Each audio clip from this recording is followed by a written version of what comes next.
uno. Hello, everyone. Now, let's start with a question. Did you know that making mistakes in language learning can be helpful? We often think of mistakes as failures, but they are signs that we are learning. Today, we'll explore how language barriers like slang, false friends, and accents can be challenging but also essential for English learners' growth.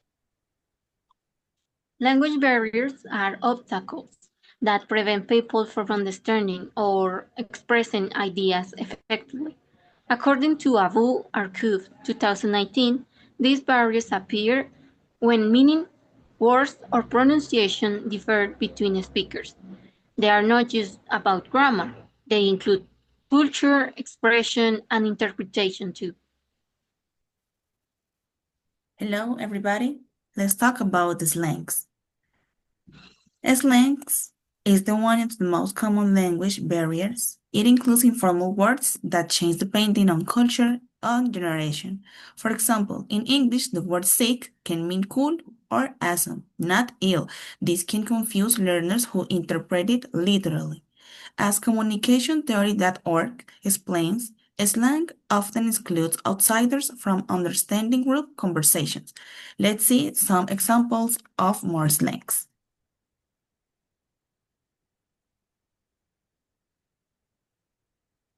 Un hombre, colega.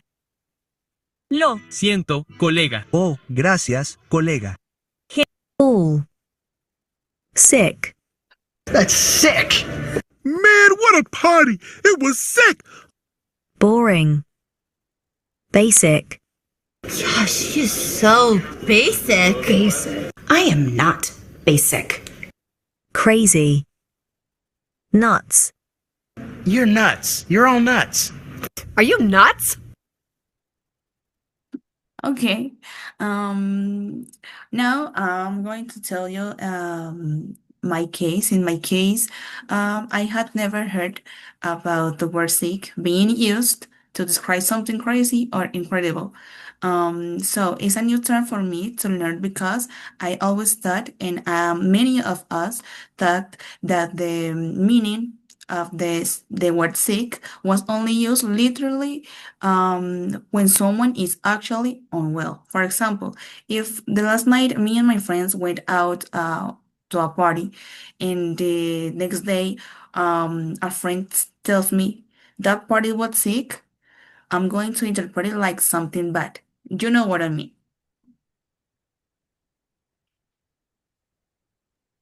That's right.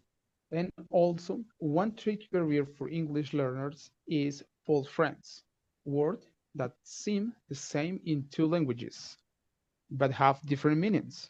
The British Council 2023 gives example like actual in English meaning real, but in actual means current. Such confusion leads to misunderstanding, but it also teaches learning to pay attention to context. Let's watch video for more information.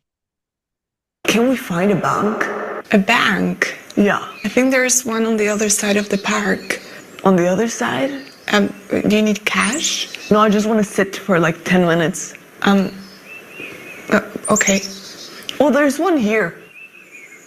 Oh, that's a bench. Oh, a bench. Yeah. I thought it was bank, because in Spanish it's banco, and in German it's bank. Oh, really? You thought I was talking about a real bank. Oh, God.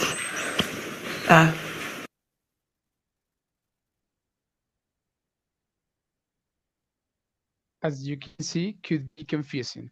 In my own experience, I can refer the word realize.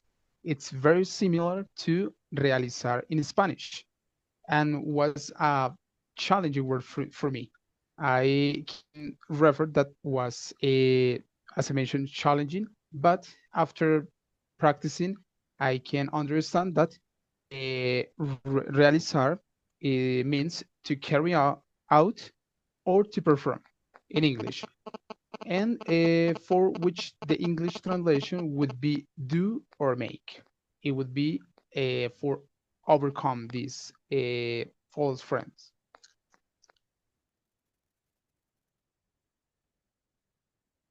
Accents can also be barriers. Even fluent English speakers sometimes struggle to understand unfamiliar accents. A study on language comprehension for Science Direct on 2019 found that accent unfamiliarity increases listener effort and anxiety.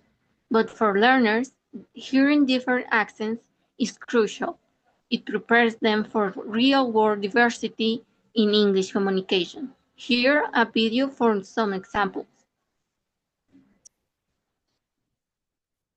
People speaking English with different accents. I gave him the brush off. He asked me to sleep with him with a big green spot in his face one day. I said, no, I'm sorry, I'm not interested. I didn't think I nailed it, actually, in Wolf. I thought I could have done better. I was bummed I held back in some instances, actually. I know that doesn't seem like a character. That was holding back? Yeah, that was holding back a little. She was always the one she taught us harmony. She encouraged us. We were the singing McIntyres when we were in high school and junior high.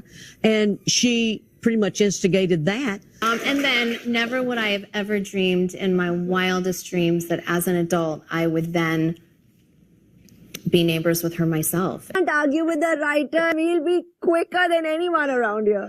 No, I've been told that I think it's all from within here. That she was always so funny because other people were writing for her. I also like that she was kind of always very happy and she didn't really have any big problems. In my experience, accents are really pretty difficult because I'm used to a neutral kind of English. So when I will encounter accents, I will get lost on what they were saying. For example, what accent that is really difficult for me is the way Adele talks. And it's called the London Cockney accent that we don't show here, but it was more noticeable in her early years of career. And I won't get a single word of what she was saying because of her accent and how fast she talks. And I encourage you to take a look at it if you're curious. Then you will understand what I'm talking about. Yes, and also as you can see, we show you some barriers to learn English. However, to overcome these barriers, here are 3 tips to you. First, practice after listening. Focus on tone, rhythm, and intention from the speaker. In that way, you can get correctly the message from the speaker to you. Second, learn language in context, not just vocabulary list, because it's really difficult just knowing one part of everything. And third, interact with native speakers. The real communication improves fluency and confidence. In conclusion, language barriers like slang, ambiguity, false friends, and accents are not obstacles to fear, but steps toward mastery. They shape English learners into adaptable, culturally aware communicators. So, the next time you struggle to understand a phrase or accent, remember that that's not a failure, it's progress and knowledge. Thank you all for viewing our presentation. Bye. Bye. Bye. Thank you for watching.